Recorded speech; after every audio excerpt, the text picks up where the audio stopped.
You must be wondering what I'm doing. Let me share a real life story of Janvi with you.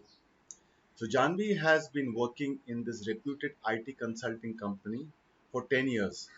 This is the same dream company that she was able to get into when studying in campus 10 years back. Great, right? There's a hitch. So, in the last 10 years, Janvi has just got one promotion and a total salary increase since the time she joined of around 25%. So if one were to consider inflation, her salary would actually probably be lower than what she started off with. Does it mean that Janvi's performance has been poor? In fact, Janvi has been getting very good feedback from time to time from her peers and superiors. The question to you is, should Janvi stay on in the company or should she consider getting a move on? Should she switch her company? Hi, this is Anirban Das here.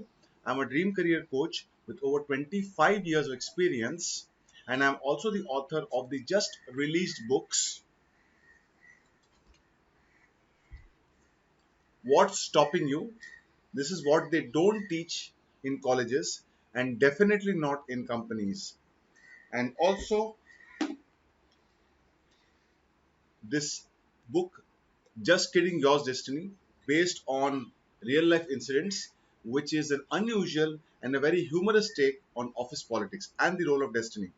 And today, I'm going to share with you what are the pros and cons of job hopping versus being loyal to your company. Which is better? There's also one more thing I'm going to share, which is the 5 triggers you need to be mindful of when you should start looking out, when you should start considering a change in the company. Now, pay close attention to this picture here. Does it ring a bell? His name is Mr. Vaidyanathan, who is the current CEO of Procter& Gamble. Did Mr. Vaidyanathan become the CEO by hopping jobs? Was he bought in from another company? The answer is no. Mr. Vaidyanathan started his career as an intern with Procter& Gamble around 20 to 25 years back, and he came to this position by gradually ascending the corporate ladder. In fact, an article by Forbes, based on studies done by Forbes, states that if you were to hop jobs, the chances of you becoming the CEO in a blue chip or a Fortune 100 company is close to zero. So obviously loyalty pays. In fact, are there other advantages for being loyal? Why would you be loyal to a company? So one is that we love familiarity. We are working in a familiar environment where people know us, we know people. We have our friends. We know the system. We know how to get around the system because we know the loopholes in the system. We know the processes. We have been working there. Plus the added factor, plus the fact that we have got some brand equity because we have given some results in the organization in the past, and it is not a constant proving. So because of that, we have the feeling or the perception of job security in the company. Why am I calling it perception? Because it is perceived. It may or may not be there, but we are more comfortable in continuing with status quo. That is what our nature is.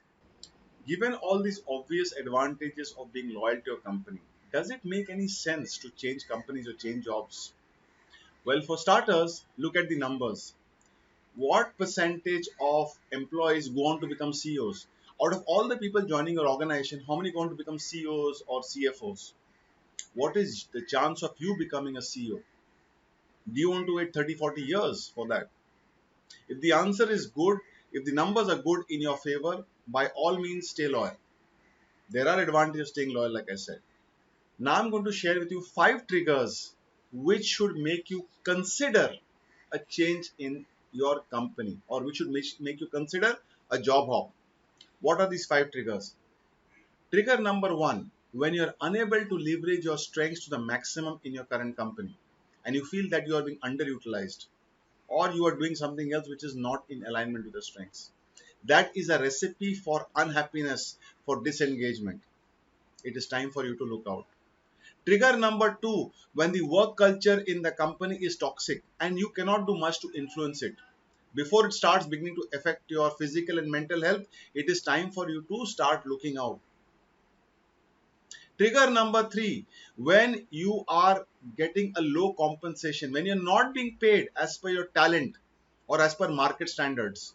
The company knows it is getting, this typically happens when the company begins to take you for granted, or they feel that they know. See, the disadvantage is when you start becoming too comfortable in the organization, the company feels that ये तो कहीं जाने वाला नहीं है, ये कहीं जाने वाले नहीं है. So they don't mind paying you less, and because they know that you are more comfortable working there. So that is the time you should seriously consider a change in the job or the change in the company. थोड़ा झटका देना चाहिए. Trigger number four, when you are stagnating in the company, when you are not getting a promotion. Point number three and point number four linked. Again, here the company has taken you for granted. You are not getting a move on. Company is paying more emphasis on to new joinees, freshers. You are not getting more roles and responsibility. You seem to have got into a rut. Again, time to consider a shift, a change. Trigger number five, logistical reasons. Suppose you are working in a place which is far away from your family, from your kids, from your spouse, from your partner, and you want to be close to them. And there are not opportunities, there are no opportunities in the current company for you to move close. In that case, you need to seriously look at whether getting a change in the company, a change in job will help you close that gap, because it's ultimately you value your family more as compared to staying on the current company. Now hold on. Before you start applying in new companies, let me quickly share the risks of working in such a company. The first thing is, when you join a new company, you are starting on ground zero. Why? Because people do not know you. Your brand equity in that company is zero. So you have to recreate everything from scratch. The second thing is that because you are being paid a higher salary, the chances are if there's any dip in the company, the tolerance of the company towards your failures will be lesser. And because the company would be looking to lower its overheads, you could be directly in the firing line. So that's a bigger risk that you carry in the new company. You intuitively know this. The third thing is that suppose you are joining the new company because you feel that the work culture is better. That is no guarantee. So how do you know if the work culture in the new company is actually going to be good or not? So for which you check one of my previous videos, the 5 lead indicators to check the toxic culture of a company. Now looking out for opportunities outside a company is fine, but before you actually move out, check whether if you can resolve the 5 triggers that we discussed about previously in your current company. Because if you can, then your current company is the best bet. Remember, staying loyal pays off. It's only when you cannot resolve these any of these 5 triggers that you might be facing, then it is time for you to seriously consider job hop. And if you have decided to move on, then make sure you give it your best shot. You give 100% to the current company. Most people do the opposite. They tend to chill out, they tend to relax. Why am I saying you should give 100%? Because you want to make that company realize what an asset, what a talent they're missing out on.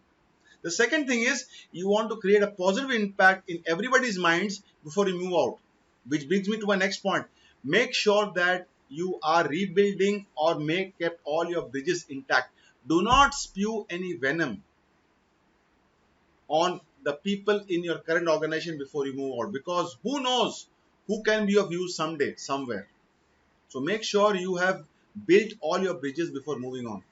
God forbid if you need to return back to same organization, you better have some you better have some connections. And also one more thing, these people can move on to other organizations. If you're on good terms, who knows, you could move places. To summarize and to put everything in a nutshell, you join a company with the aim of playing a long innings, to being loyal to the company. But when any of these 5 triggers or warning signals are flashing, you need to seriously consider if it is right for you, right time for you to get a move on.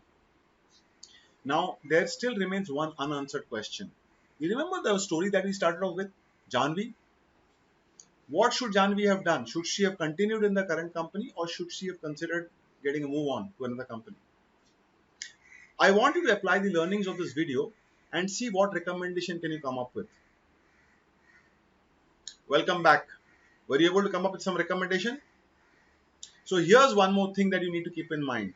What is it that you value? Something that I've repeatedly stressed in my earlier videos. In Janvi's case, she values work-life balance.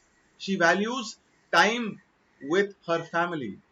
She values job security much more as compared to becoming the CEO of an organization, as compared to getting paid a fantastic salary.